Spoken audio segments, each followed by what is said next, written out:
دوستان ارجمند باری دیگر درود با اونهایی که مستقیما بازی دور پنجم چمپیونات لیگ عالی تاجیکستان را میان دسته های دوشنبه و روشن تماشا دارند از شبکه فوتبال. قسم دوم واخوری بعد از چند لحظه آغاز می شود و سرمربی دسته روشن اولین تغییرات را انجام میدهد. عوض قمچینوف این زمان همراه با امیرجانی فرخزاد به میدان می آیند و اونها نوروز رستموف و همچنین اگر خطا نکنم عبدالرحمن نظیموف یا کرامت الله سعیدوف، فکر میکنم شاید کرامت الله سعیدوف رو عوض میکنن. دو تغییرات در ایتی دسته روشن به عمل میاد دوستان ارجمند و این دو تغییرات در خط حمله میشود. حالا همچنین بازیگر سوم هم در ایتی دسته روشن به میدان میاد و اینجا میبینیم که داوودجان رزیقوف آمادگی دارد برای به میدان آمدن و او فوتبالباز رقمی 6 سعید احمد رو عوض میکنند و غیرتعلی میراحمدوف ببینید که یک بار چند تغییرات به عمل آورد است. بله، امیرجانی فرخزاد با جای کرامت الله سعیدوف به میدان آمد و این سه تغییرات حالا چی در پی میگذارد دوستان ارجمند متوجه میشیم. فوتبالباز روشن آیا میتونن بازی خود را خوبتر برامون یا نه وقت نشان میدهد. برخورد فوتبالباز دسته دوشنبه سهراب اسایف و دروازه‌بان رستم ریزایف. خب دوستان ارجمند بیایید هیئت دسته ها رو بار دیگر برای شما معرفی کنیم. شروع میکنیم از مهمونی این واخوری دسته روشن دروازه‌بان رستم ریزایف، حمایتگران مرکزی خالمراد نظرов و حسن رستموف، در کناری راست سفرعلی کریموف و از چپ میدان حالا داوودجان رزیقوف بازی میکند. در مرکزی میدان این زمان بازی میکند بنیاد شادیف، همچنین نادربک ابراهیموف، عبدالرحمن نظیموف و در خط حمله یک بار سه نفر امیرجانی فرخزاد، انور مرادوف و اینچنین عوض قمچینوف بازی میکنند. حالا پس انجام داده میشد بعد نادربک ابراهیموف امکانیت برای فوتبالبازان دسته روشن، فرصت برای قمچینوف اما حملگری روشن این امکانیت را خوب استفاده بردن نتوانست هرچند اداره کردن توپ و گزارشش بسیار عالی به نظر است دوستان ارجمند، اما ببینید که موفق نشد. خب هیئت دسته دوشنبه بدون تغییر در قسم دوم بازی خود را ادامه خواهد داد. فراموز سعیدوف دروازه‌بان این دسته، حمایتگران مرکزی عزت الله روزیف و فیروز ریزاموف، از در خط دفاع همچنین علیشیر ارگاشف بازی میکنند. از کنارها در ایتی دسته دوشنبه هنرنمایی دارند سهراب اسایف و همچنین فرهاد قاسیموف، در مرکز محمد ریزاموف، دلیر امام نظرов، اورز غیوروف، در خط حمله لوک منجانا بازی میکنند. سرمربی دسته نظیرشاه ریزاموف و سرمربی دسته روشن غیرتعلی میراحمدوف است. و زاکر عبدالخیرов با میدان آمده است دوستان ارجمند و او به جای کی؟ به جای انور مرادوف و اینجا انور مرادوف هم از میدان گرفته شد و چهار بازیگر رو یک بار در قسم دوم عوض کرد. غیرتعلی میراحمدوف از بازی 4 نفر من فکر میکنم او قناعتمند نبود در قسم اول رقابت. زاکر عبدالخیرов هرچند 30 سالش تو به جای رفته است ولی استوار بازی کرده میتواند در برای چند دقیقه و بسیار یک بازی خاصی خوب هم دارد. حالا حمله رقابتی دسته روشن بنیاد شادیف در تنهایی حمله رو ادامه داد ولی ضربش به نشان نرسید. عکس الحمله دسته دوشنبه رو میبینیم که بسیار هم خوب اونها به حمله میروند و ببینید با یک حمله که از جانب فوتبالبازان این دسته انجام میشود. بنیاد شادیف و توپ از میدان بیرون میشد از پای لیگنری ازبکستانی دسته روشن. حسن رستموف پس به کناری میدان ولی پس نوانیق. فرهاد قاسیموف، دلیر امام نظرов بسیار هم خوب حرکت میکند به خط حمله. حالا ضربه او جانبی دروازه رستم ریزایف ولی توپ از پهلوی دروازه از میدان بیرون میگردد.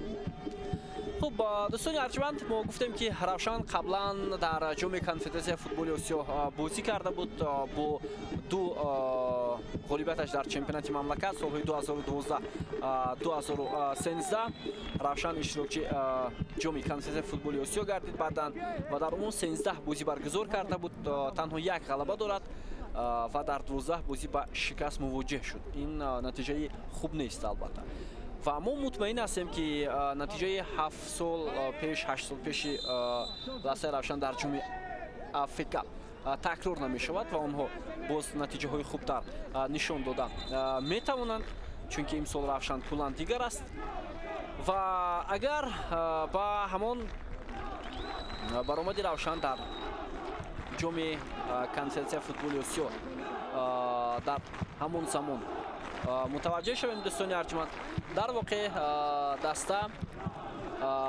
در یک سطح خوب بازی نمیکرد مثلا سال 2013 2014 سال 2013 اون زمان شکلی برگزاری جام کنفدراسیون فوتبال آسیا دیگر بود یعنی همه دسته های منطقه غرب با هم روبرو شده میتوانستند مثلا ما با دسته های عربی در یک گروه بازی میکردیم ولی سالهای اخیر ببینید تنها در آسیای مرکزی دسته های ما برای راحت به دور دیگر مبارزه میبرند و اون زمان ریگارد دست در یک گروه با الکویت الریفا و صفو رقابت کرد حالا هجوم دسته равшан بسیار امکانیت خوب ضربه گل و عوض قمچینوف دوستان ارجمند حساب را 2-1 به نفع فوتبالبازان равшан میکند در دقیقه 51 و ببینید که تغییرات غیرتعلی میر احمدов عین حال کار داد و عوض قمچینوف با زدن گل دست می‌یابد شادی و خرسندی فوتبالبازان دسته равшан حد و کنار ندارد و بسیار یک حمله خوب هم داشتند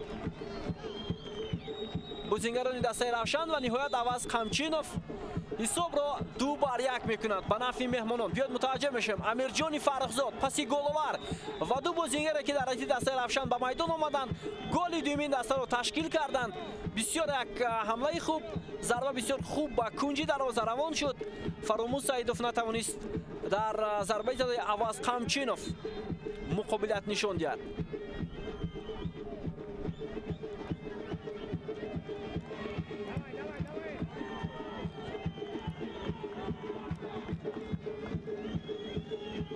گل سوم فوتبالبازان دسته равшан در موسم امسال چمپیونات است دوستان ارجمند و عوض قمچینوف اولین گلش را در موسم امسال زد و اگر سرمربی به او باور کند و عوض قمچینوف بیشتر تلاش کند برای موفقیت دستش من فکر میکنم در موسم امسال در قطار نشانزنها میتوانند موقع مرتبه خود را پیدا کرده و سال 2013 دوستان ارجمند در بازی گروهی جام کنفرانسی فوتبال آسیا ریگارد در یک گروه با دسته های کویت، بحرین و لبنان بازی کرد که تنها 2 امتیاز به دست آورد و равшан باشد در یک گروه با دسته های کویت، عراق و اردن بازی کرده بود با القادسیه، الشرطه و الرمزه равшан یگان امتیاز به دست نآورد و در 6 بازی با باخت مواجه شد 17 گل سر داد و در سال 2013 14 باشد دسته равшан باز در یک گروه با دسته های دیگر بازی کرد زاتراس از اردن السوایک از عمان و صفا از لبنان که равшан یگان امتیاز به دست آوردن نتوانست و این ترکیب مسابقه کرد بدون به دست آوردن امتیاز و ببینید که اشتراک هر یک دسته تاجیکستان در مسابقه سطح قاره امتیاز را به نفع ریتینگ فوتبال تاجیکستان در میان کشورهای آسیا برای حضور باشگاه‌های فوتبال مملکت در این مسابقه ها زیادتر می‌کند. علاوه آن که равшан و ریگارد در سال 2013 2014 امتیاز با سبب خالهای تاجیکستان در ریتینگ فوتبال آسیا آوردن نتوانستند بعدا در سالهای بعدی دسته‌های ما در جام کنفرانسی فوتبال آسیا شرکتشون کمتر بود تنها یک دسته سال 2015 دسته استقلال تا به فینال رفت امتیازها خیلی هم زیاد شدند زوکل عبدالخیرов رو کورتیزر میگیرد و بعدا باز سال 2016 هم استقلال برآمدی خوب نشان داد ولی سال 2017 باز به فینال رفت و همین طور امتیازهای ما زیاد شدن گرفت و حالا دسته ما در لیگ قهرمانان بازی میکند تیم‌های تاجیکستان در لیگ قهرمانان زیاد خواهند شد البته با نتیجه‌هایی که حالا استقلال در مرحله گروهی انجام خواهد داد در موسم 2023 2024 عزت‌الله روزیف бозингарони равшан ҳоло набояд барои нигоҳ доштани натиҷаи бозӣ талош кунанд, чун вақт хеле ҳам зиёд аст.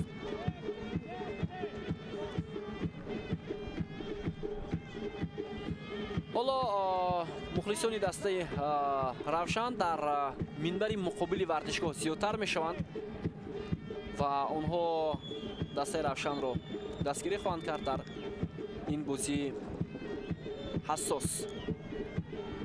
ҳамлаи навбати футболбозони Душанбе. Фарҳод Қосимов аз канори майдон ӯ талош мекунад. Сафар Каримов муқобили Фарҳод Қосимов ва паси бисёр ҳам хуби ӯ имконият барои бозингарони дастаи Душанбе ва Саёд Зайниддинов довари бозии имрӯза умуман ба ин чиз мутаваҷҷеҳ ҳам намешавад.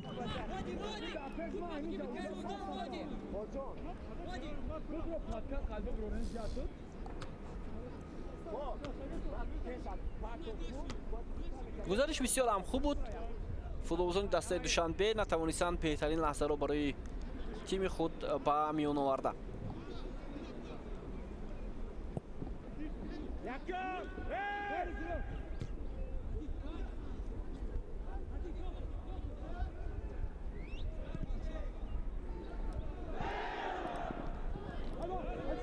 қоидаи бозӣ вайрон карда мешавад.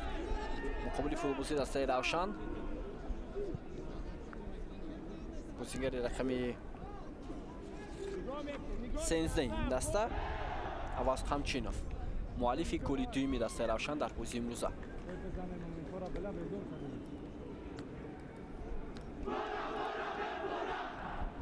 садои мухлисони Равшан ба гӯш мерасад ки мегӯянд Равшан бояд гол бизанад.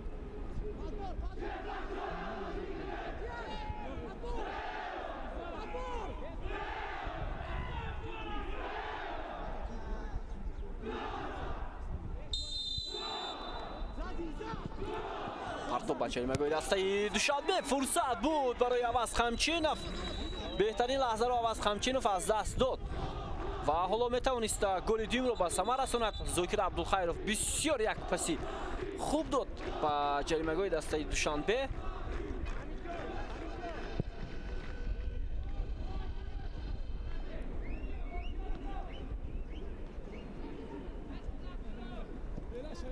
хати ҳамлаи дастаи Душанбе ҳам бисёр тезкор аст, тезҳаракат. онҳо бо ҷуръатона ҳамлаҳои худро идома медиҳанд. ба ин хотир футболбозони Равшан ҳам ба мушкили рӯбарӯ хоҳанд шуд. ҳолати офсайд ба қайд гирифта мешавад. Суроб на Ораз Ғаюров дар ҳолати нобозӣ қарор гирифт.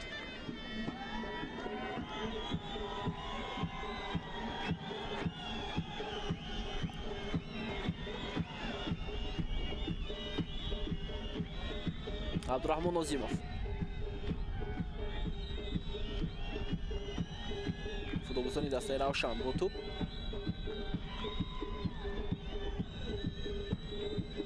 Сафар Каримов. рақобат бисёр пуршиддат буд бо легионери дастаи Душанбе. ман фикр мекунам ки маҳз тағйироти анҷомдодаи Ғайратали Мираҳмадов дар танаффус ҳоло кор дода истодааст ва футболбозони Равшан андаки дар нимаи дуюм барои натиҷа метавонанд бозӣ карда. дар қисми аввал ҳам бозии онҳо чандон бад набуд, вале андаке беэҳтиётӣ боис бар он шуд ки футболбозони Душанбе ҳам бисёртар бо туп бозӣ кунанд. партоби навбатӣ ба ҷаримагоҳи дастаи Душанбе. Алишер Эргашев тупро берун кард.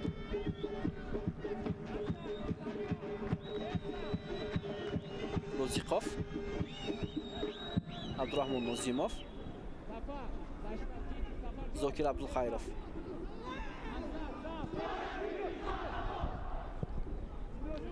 партоби ҳавоӣ ба канори майдон.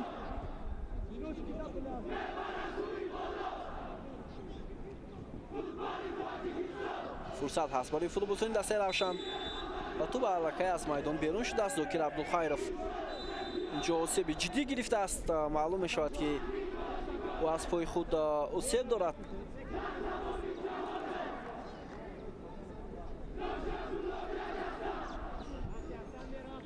қоидаи бозӣ ман фикр мекунам вайрон шуд.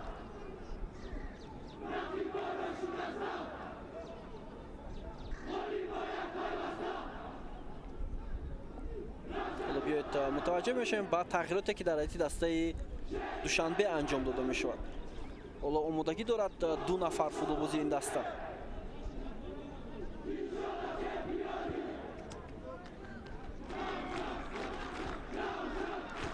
خب بازیگر رقم 40 به میدان آمد. این فوتبالباز امیر ممش میمونی و او به جای فرهاد قاسموف وارد میدان شد.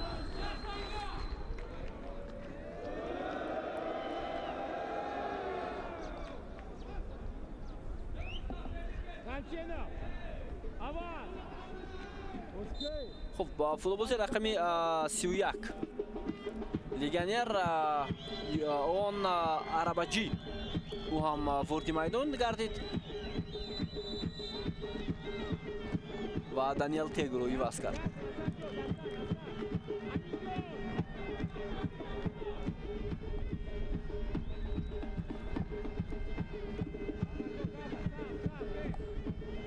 ایوان عربجی فوتبالباز از مالدووا است که اولو با میدان آمد. علیشیر ارگاشف حمله فوتبالبازی دسته دوشنبه امکانیت هست. ریزوموف حالا پرتاب به جریمه‌گاه دسته روشن. فوتبالبازان زیاد هستند از تیم دوشنبه که حمله میزبانان رو انجام دادند. عزت‌الله روزیف پاس با اسایف، ضربه اسایف، ولی در این وضعیت ببینید که چگونه دروازه‌بان رستم روزیف توپ را داشته گرفت. یک بازیگزاری خوب هم بود از جانب شاگردان نظیر ریزوموف.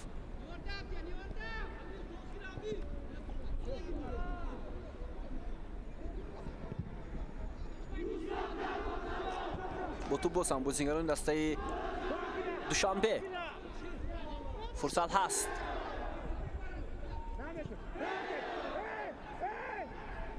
اسایف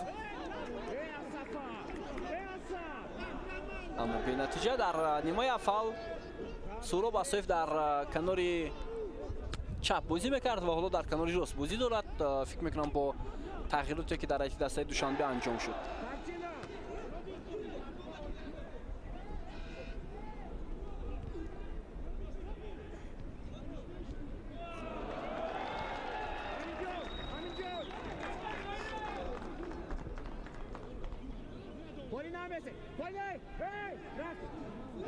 سهراب اسایف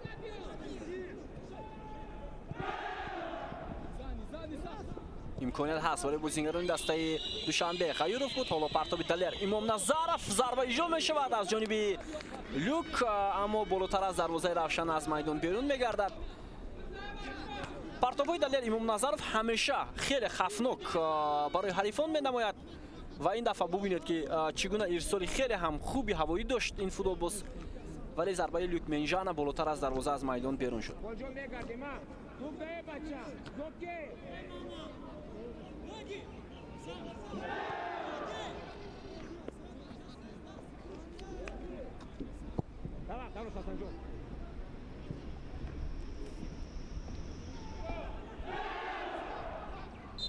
حالا مقابل ایوان قاعده بازی ویران کرده می شود از جانب نادیربک ابراهیموف.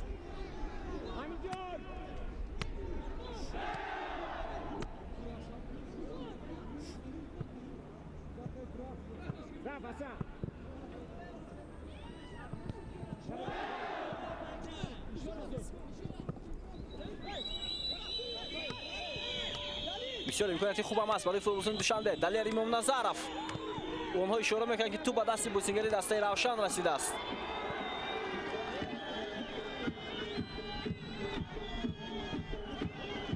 فراموش سعیدوف قریب بود اشتباه کند. حمله دسته دوشنبه ایوان عربچی، عزت‌الله روزیف پرتاب خوبی و با جریمه‌گاه دسته روشن. دلیر امام نظرف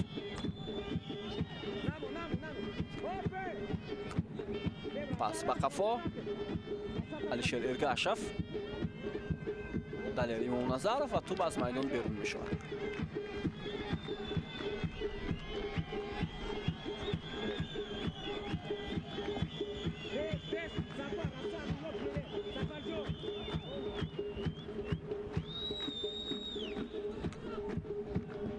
خب дар ҳолати дастаи равшан ҳам ҳоло мавқеи бозигарон тағйир ёфт. Масалан, Разоқов ба канори рост гузашт. Сафар Каримов дар хати дифои марказ қарор гирифт. اونجا اکنون 3 نفر بازیگر بازی میکنن. یا سفرعلی کریمов فکر میکنم با کنار چپ گذاشت که از این موقع حمله های بازیگران دسته دوشنبه زیادتر به نظر میرسه. محمد ریزوموف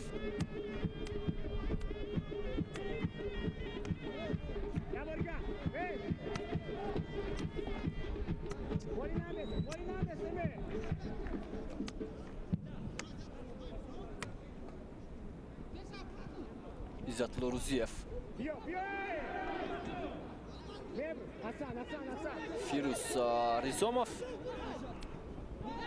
Ergashev بسیار گزارش خوب هم داشت. حمایتگری دسته دوشنبه و میبینیم که قاعده بازی مقابلی رو ویران کرده شد.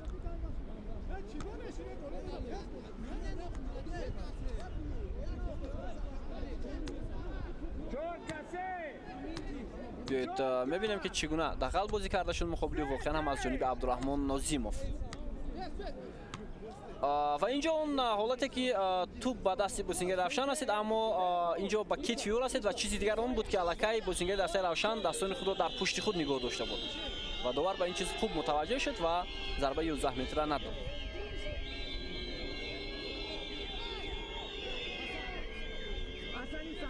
حالا ضربه جریمه‌ای با اشتراک فوتبالبازان دسته دوشنبه. عزت‌الله روزیف، ضربه او زمینه و گل.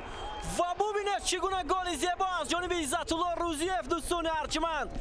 حمایتگر مرکزی دسته دوشنبه از ضربه جریمه‌ای از مسافت خیلی هم دور، قریب 30 متر دروازه روشن را رخنه میکند و حساب را 2-2 مینماید. بسیار گل زیبا و رستم ریزایف نتوانست که در این حالت ضربه رو برگردانیده و این هم منیجر باشگاه فوتبال دوشنبه. ضربه خیلی هم خوب و زمینی اجرا شد و رستم ریزایف نتوانست اون رو برگردانیده و اینجا دیوار دفاعی دسته روشن هم بسیار خطا شد بود شاید.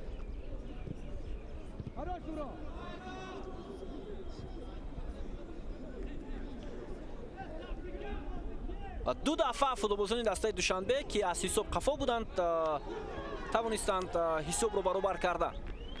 نادربیک ابراهیموف توپ از میدان بیرون می شود.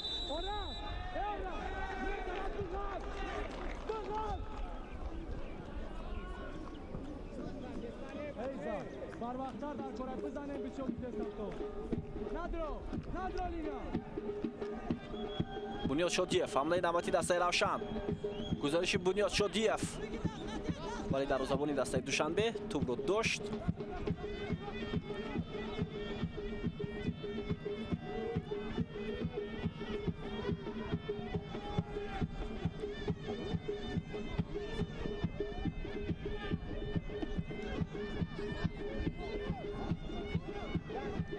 با توپ بازم بازیگران دسته دوشنبه.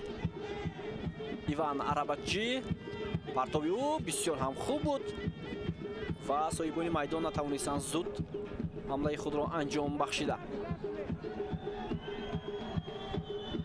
توپ روی خیلی هم خوب بود از جانب غیوروف. ارسال توپ به کنار میدان.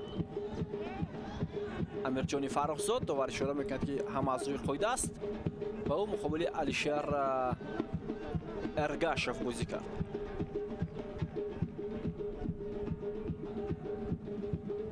Далее Римом Назаров.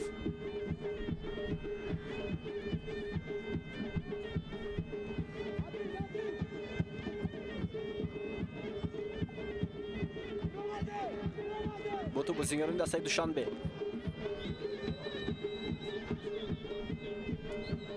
Далее Римом Назаров.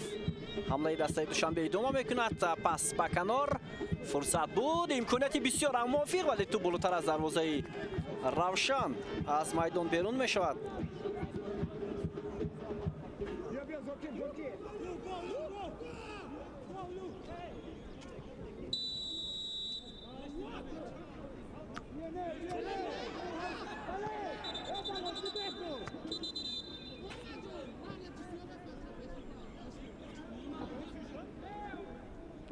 бархурди Сафар Каримов бо Люк Менжана.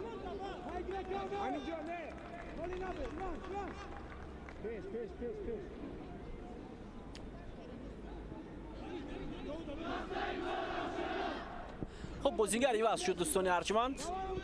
بازیگر رقم 18 با میدان اومد. نودربک ابراهیموف از میدان گرفت، سرمربی دسته و با جای او با میدان فوتبالیست رقم 18 لگیونر افا کینگسلی اوسی با میدان اومد.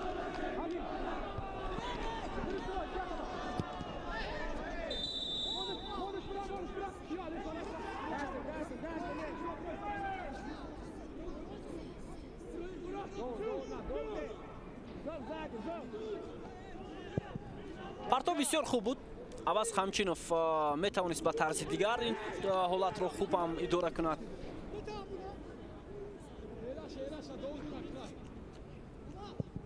разоқов розиқов мазарат ва имконияти бисёр ҳам хуб барои дастаи равшан. зокир абдулхайров, фурсати зарбазанӣ ҳаст барои зокир, паси ӯ ва чаро зокир абдулхайров хатарро эҷод кард барои амирҷони фаррухзод.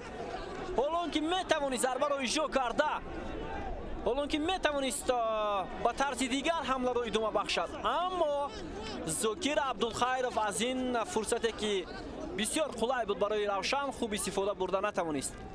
биёед бори дигар мутаваҷҷеҳ мешавем.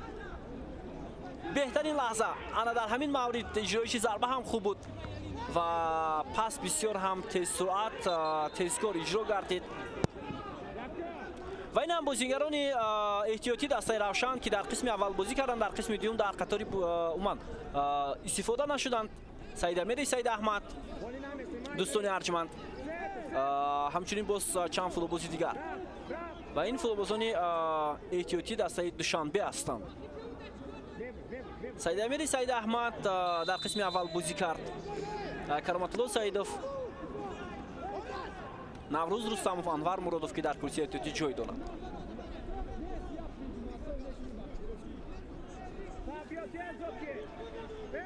қоида вайронкунӣ ва боз ҳам аз ҷониби ҳимоятгари дастаи равшан.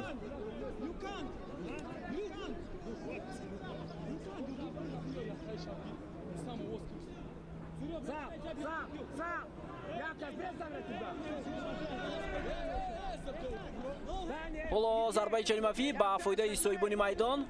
биёед мутаваҷҷеҳ мешавем ки чӣ гуна зарбаи ҷаримавӣ иҷро мешавад. партоб туп дар ихтиёри футболбозони дастаи душанбе, Люк Менжана ва зарбаи кунҷӣ.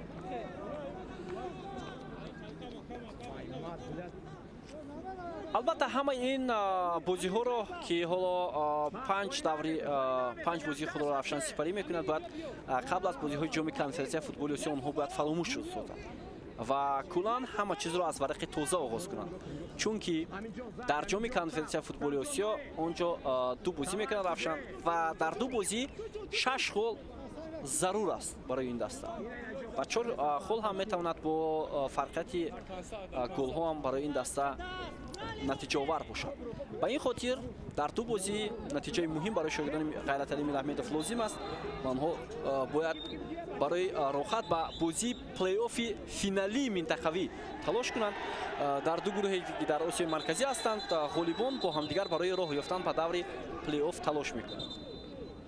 барои ҳамин мо умед дорем ки ду бошгоҳи футболи Тоҷикистон, инҳо дастаҳои равшан ва хуҷанд арзанда бозӣ мекунанд, чунки баромади онҳо дар марҳилаи гурӯҳӣ рейтинги футболи Тоҷикистонро барои ширкат дар мусобиқаҳои қорра миёни бошгоҳҳо зиёдтар ҳам мекунад дар солҳои оянда.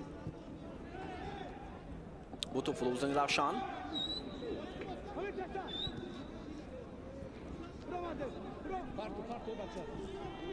ва ҳамзамон дастаҳои хуҷанду равшан дар марҳилаи гурӯҳӣ ҷоми конференсияи футболи осиё метавонанд боз вазъи молиявии худро ҳам беҳтар карда.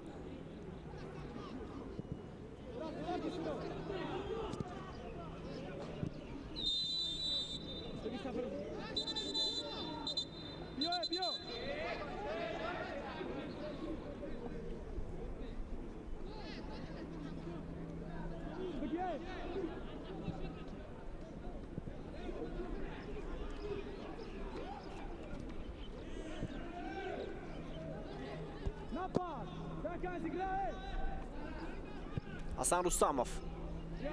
Partovi diagonaliu ba kanori rost. Roziqov. Kingsley hamlaро итома мебахшад. ҳоло мутаваҷҷеҳ мешавем ирсоли тӯб ҷониби дарвозаи Душанбе ва зарбаи кунҷӣ. Бунёд Шодиев буд ки дар ин лаҳза ҳуҷумро итома бахшид. Ва ҳоло Иззат Рӯзиев ҳимоятгар ва капитани дастаи Душанбе. Ва ман фикр мекунам беҳтарин голро дар бозии имрӯза ба ҳадаф расонид маҳз ин футболбоз буд.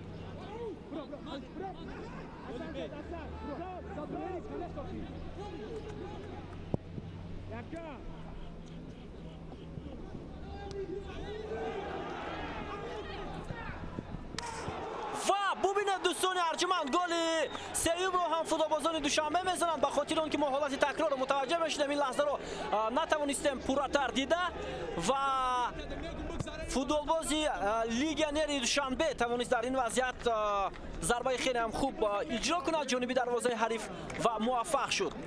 ин бозингар Амир Мамеш мемонӣ ва голи сеюми Душанберо ба ҳадаф расонид. ин камбек аст ҳамин лаҳзаҳо барои дастаи Душанбе. дӯстони арҷуманд биёд мутаваҷҷеҳ мешавем иштибоҳ аз худи бозингарони дастаи Равшан оғоз шуд, махсусан аз Холмурод Назаров. на аз нафари дигар ин Розиқов буд. мазорат мепурсем. ва Рустам Ризоев ҳам натавонист дарвозаашро аз голе ми нигоҳ дошта. бубинед чӣ гуна олӣ бозӣ мекунад бозингаре ки дар қисми дуюм дар ҳайати дастаи Душанбе ба майдон омад. ҳисоб 3-2 дӯстони арҷуманд.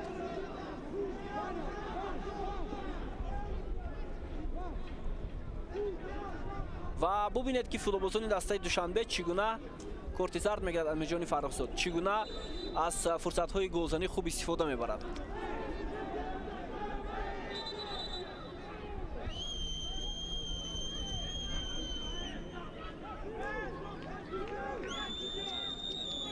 Ораз Ғаюров бозингари дастаи Душанбе осеб гирифтааст ва ҳоло табиби дастаи Душанбе ба ӯ кӯмак мекунад.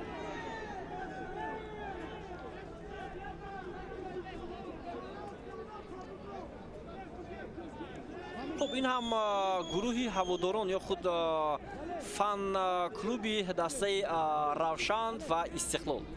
Саъди Исмоилов ва Шӯҳрат Шонов ҳастанд ки дар экранҳои мову шумо буданд. онҳо ҳамчунин сардори фан-клуби тими миллии футболи Тоҷикистон ҳам ҳастанд. ва тирӯз дар бозии ҳассоси Истиқлол ҳам якҷо онҳо сарҷам тими Истиқлоли Душанберо дастгирӣ карданд, чун ҳар дастае аз Тоҷикистон дар мусобиқаи байналмилалӣ бозӣ мекунад. ҳар як фарди кишвар албатта дастаи моро мухлисӣ мекунад, хоҳ Равшан бошад, хоҳ Хуҷанд ва хоҳ Истиқлол. ҳоло ҳамлаи навбатии дастаи Равшан, фурсати бисёр мувофиқ ва инҷо қоидавайронкунӣ нест. аваз Қамчинов аз пой афтид. Саёд Зайндинов хуб ин лаҳзаро мутаваҷҷеҳ шуд ва воқеан ҳам маълум мешавад ки онҷо бархурд қоидавайронкунӣ набуд. биёед бори дигар мутаваҷҷеҳ мешавем. аваз Қамчинов аз рӯи суръат хафо монд ва китф ба китф задани футболбози Душанбе ва Равшан ҳам ин боис мешавад ки бояд довар зарбаи 11 метра таъин кунад.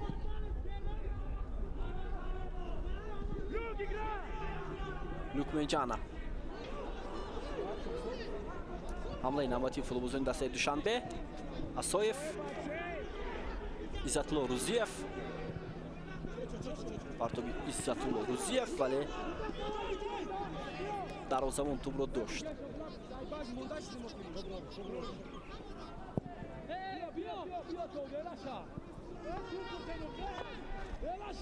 Розиқов ва иштибоҳ мекунад ин футболбоз. бозингаре ки дар қисми дуюм ба майдон омад дар ҳайати дастаи Равшан ва қоидаи бозӣ вайрон мешавад аз ҷониби Ҳасан Рустамов. корти зард ба капитани дастаи Равшан нишон дода мешавад аз ҷониби довар. ҳоло мо ҳолати такрорро мунтазир мешавем ки чӣ гуна ин бархурд баҳо дода шуда аз ҷониби довари бозӣ Саёд Зайндинов аз шаҳри Душанбе.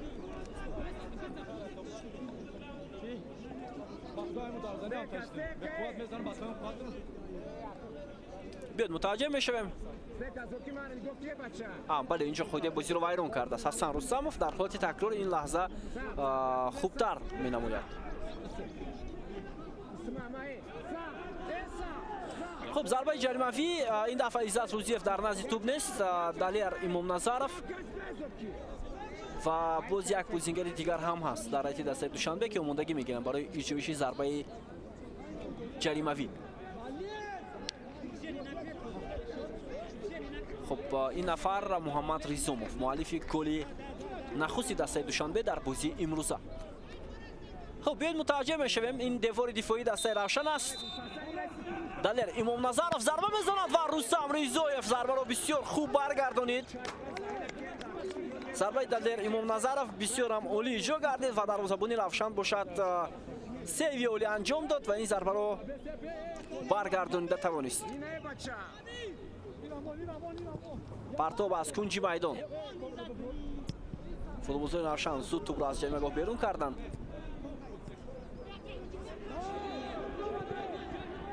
عکس‌العمل حمله دعوتی دسته روشن. عوض قمچینوف. اوت به نفع فوتبال‌بازان مهمان.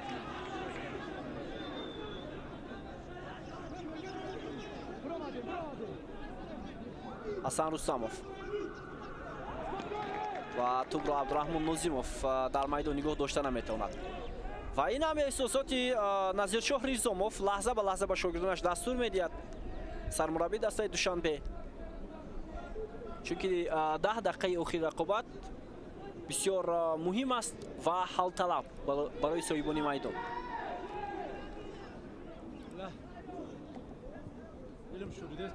و حالا بیایید متوجه میشویم که بازیگران دسته روشن چگونه واکنش نشان میدهند.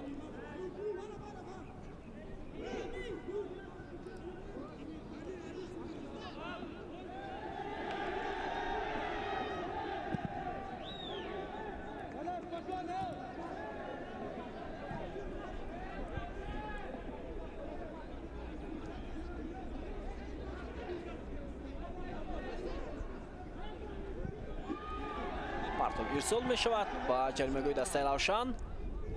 خیوروف امیجانی فرخزاد 130 مفور می توانست به پیش حرکت کند اما موفق نشد. با تو بازم فوتبال‌بازان دوشنبه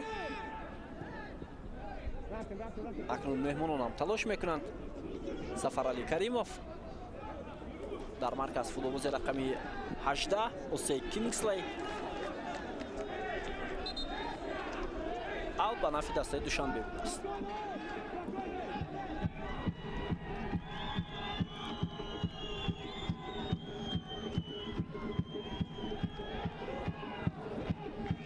امیر مهمانی بود.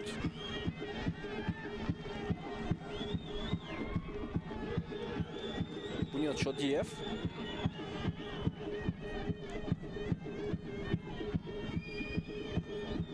بازم بنیاد شادیف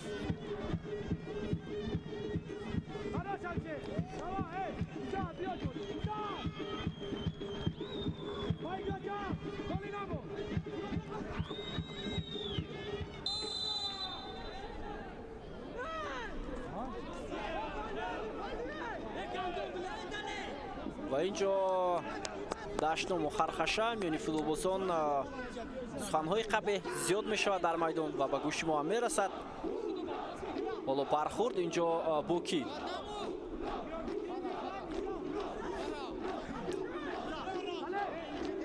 ضربه جریمه‌ای به فایده فوتبال‌بازان دسته روشن. زاکر عبدالخیرов در نزد توپ.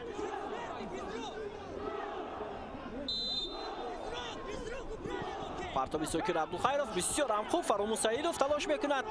فوتبال‌بازان دسته روشن امکانیتی ضربه زنی دارند. ضربه اجرا میشود از جانب عبدالرحمن نظیموف ولی توپ از میدان بیرون میشود. باز هم ضربه کنجی به نفع بازیگران دسته روشن.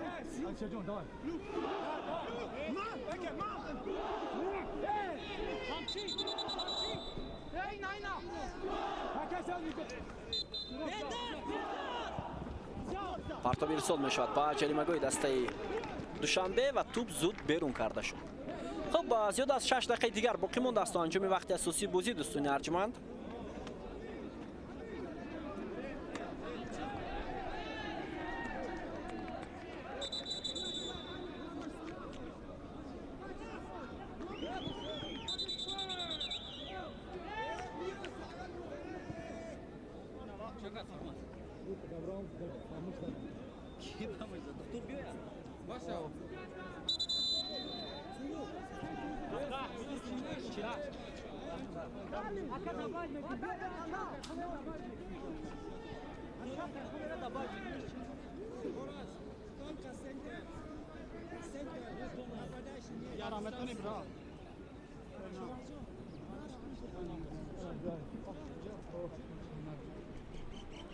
ғайраталӣ мираҳмадов сармураббии дастаи равшан ҳарчанд тағйиротҳояш дар қисми дуюм кор доданд, голи дуюм барои равшан омад, бо ҳисоби 2-1 онҳо пешсаф шуданд бо бозигузори амирҷони фарохзод ва аваз қамчинов, вале баъдан боз футболбозони равшан 2 голи пайҳам ба дарвозаи худ сар доданд аз сӯи бозингарони душанбе. хуб ин ҳам дарвозабони эҳтиёти дастаи душанбе аст ки ҳоло омодагӣ мегирад дӯстони арҷманд. Станислав Иванов ва шояд Фаромӯз Саидов чандон ҳолаташ хуб нест.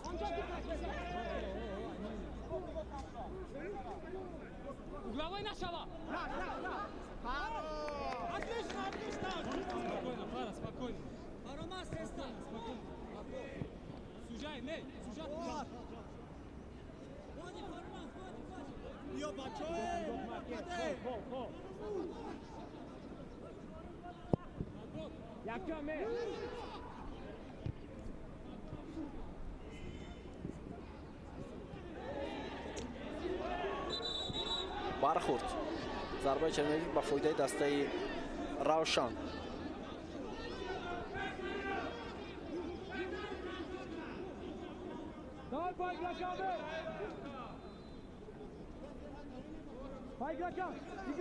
хуб ба дақиқаи поёни рақобат дӯстони арҷманд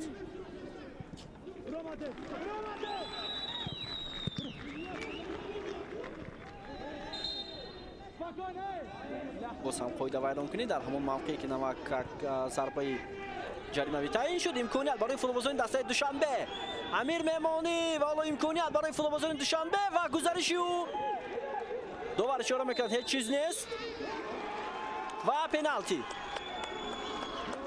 таъин карда мешавад ба дарвозаи дастаи равшан ва баъд аз чанд сония шояд довари канор инҷо ба Саёд Зайниддинов тавсия дод ки инҷо пеналти аст. баъд аз чанд сония баъдан ба хулосаи аниқ омад довари бозӣ ки бояд зарбаи пеналти дода шавад, вале бархурд инҷо ба назар мерасад. ҳоло мебинем Иззат Рӯзиев дар назди туп ва зарбаи пеналтиро метавонад иҷро карда ё на капитани дастаи душанбе муқобили Рустам Ризоев. Иззат Рӯзиев ва гол. ҳисоб 4-2. дубли ҳимоятгари марказии дастаи душанбе Иззатулло Рӯзиев ва ҳоло капитани дастаи душанбе дар ба номи худ 2 гол дар бозии имрӯза сабт мекунад. бо пои чап маркази дарвозаи Рустам Ризоевро нишон гирифт ва муваффақ ба голзанӣ шуд. душанбе 83 дар бозии имрӯза ба бозӣ баргашт бо ҳисоби 4-2.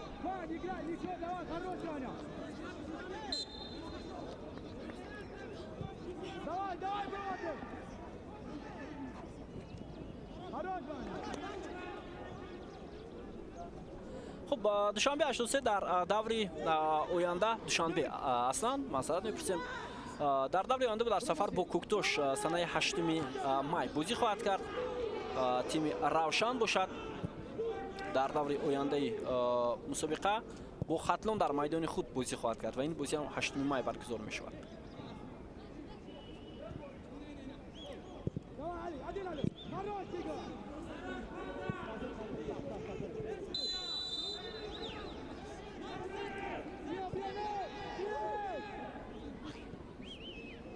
Abdurahmon Nozimov.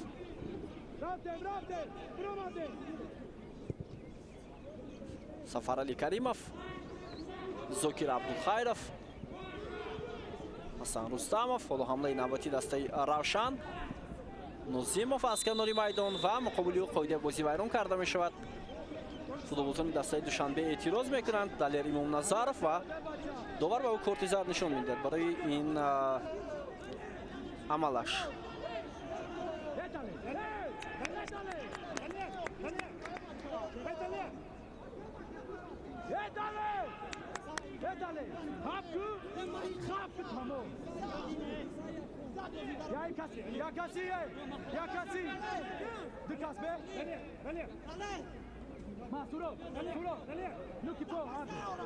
خب با ضربه جریمه‌ای با فایده فوتبالبازان دسته روشن پرتاب زوکر عبدالخیرов و ضربه اجرا می شود.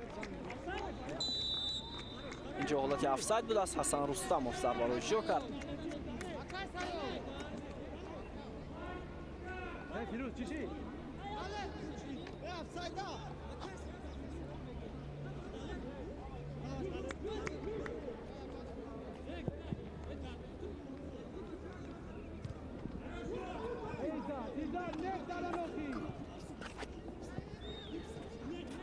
بازیگران روشن با توپ.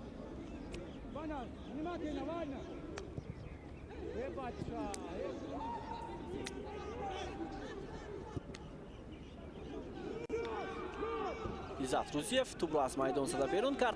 خب با بازی 5 دقیقه ایلوه کرده شد دوستان ارجمند.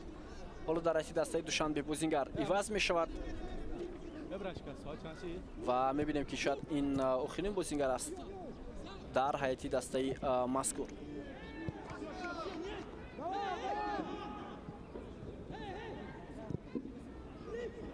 حمله نوبتی فوتبالبازان دسته دوشنبه لوکمینجانا در آفساید قرار داشت ولی باز هم ضربه را اجرا کرد. خب دسته دوشنبه تماشابینان عزیز در صورت غلبه در بازی موزه به زینه چهارم جدول میبراید. چنانچه دسته استراوشن هم در سفر پوزیسیون 3-2 پیشصف است با اسخطه و استراوشن به زینه سوم میبراید تا بازی های دور دیگر.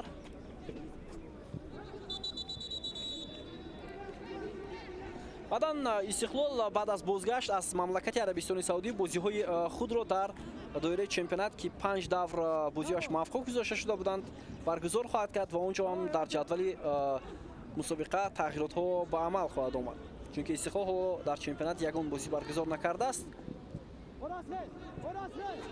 با توپ فوتبالبازان دسته روشن و قاعده بازی از جانب فوتبالباز رقم 24.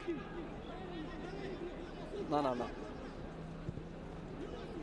حالا ببینیم این کدام بازیگر است. فوتبالبازی که نه به میدان اومد بازیگر رقم 27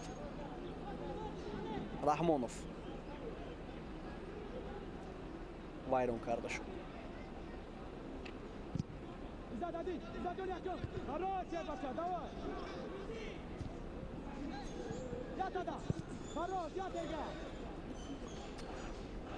خب دو تغییرات دیگر در حالت دسته دوشنبه انجام می شود. اینجا دلیر توختاسونوف و همچنین پرویز حمیدوف با میدان میاند و این برای پرقوت کردن خط حمایه دسته دوشنبه است دوستان ارجمند. و حالا میبینیم که کیها را عوض میکنند.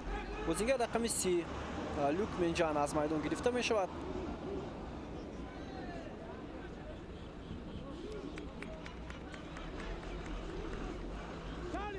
و اینچنین اورس غیوروف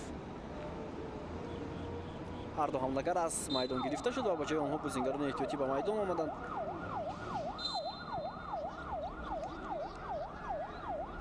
خب دقیقه 94 رقابت یک دقیقه دیگر باقی میماند تا پایان دیدار. فوتبالبازان روشن همون حمله های خود را ادامه میبخشند.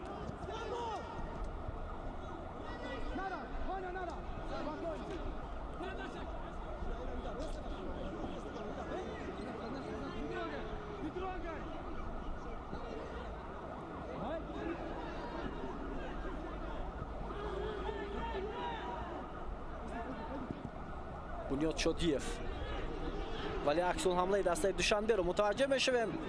فرصت هست برای فوتبالبازان دسته دوشنبه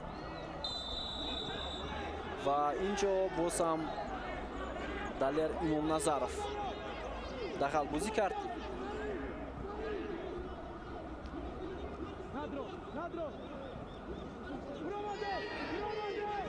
موقع دلیر امام نظرف و حسن رستموف دورتر هم بود و در حالی تکرار دیدن نتوانستیم که کدومی قاعده بازی رو ویران کرد. خب ثانیه های با شمار باقی مانده است. دوستان ارجمند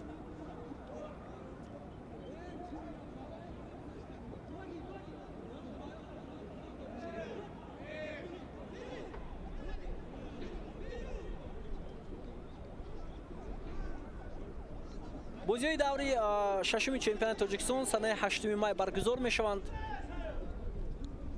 و رقابت های بسیار هم مهم در پیش ما و شما انتظار است و همینطور صدای اشتکی داور سیاد زین‌الدینوف است. انجام بازی دوری پنجمی چمپیونات مملکت میانی دسته های دوشنبه شهر دوشنبه روشن کلوب به انجام میرسد. با حساب 3-4 بر 2 فوتبالبازان دسته دوشنبه غلبه کردند با 2 گل کاپیتان دسته عزت‌الله روزیف، 1 گل محمد ریزوموف و 1 گل لیگنر ایرانی این دسته امیر ممش میمونی. 2 گل دسته روشن با علیشیر ارگاشف حمایتگری دسته دوشنبه توسط 7 گل تعلق دارد و عوض قمچینوف. دوستان ارجمند گزارش مستقیم با انجام میرسد از رقابت دسته های دوشنبه و روشن. گزارش رو برای شما هیئت تکنیکی و همچنین ایجادی شبکه ما آماده کردند. شریف بابا خالمرزاده، سعادتمند و پیروز باشید.